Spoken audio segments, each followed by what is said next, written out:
E huro tonu ana te umanga tāpoi mātaki tohora o kai koura. Whaimuri ho i tana toanga i roto i ngā tohu tāpoi whaimana o te ao i tū ki rānana. He mea pōhiringa kai whakahaere o taua umanga ki te u kai pō, arā ki Aotearoa nei i tēnei rā. Ruana te paparirirangi ki o tautahi i te ata nei, i te whakatau a te rōpū tāpoi o kai koura, ki tō rātau kai hautū me te taonga i riro i a rātau, i ngā whakataetai o te ao i rānana. I pono mātou ka riro i a mātou te tohu toa mō ngā rōpū pēni i tō mātou. Engari, i te pānuitanga, kua riro i a mātou te taitara toa o te ao, o horere ana.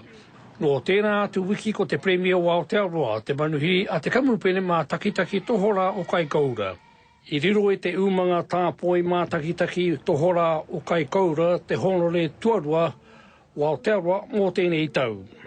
Nuku atu i te 10 miliona tāra te tahua, kei te kohie e te kamupene mai te hunga tūruhi i a tau. Immensely proud of the achievement. For Wow Watch as a company. As a company, we're 80% international. E waru te kau ora o ngā kaupapa mahi a te kamupene, e hāngai ki era o tā wāhi.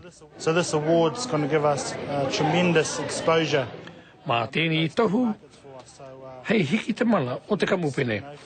Ko te whakapona te kai hautū o te kamupene tāpoi tohora o kai koura, kua mōhio te ao. I nai nei, he whenua anō kai tēnei moka o te ao, me ona tāonga a tāhua, hei mā takitangitanga maratau. Joe Glenn, Te Karere.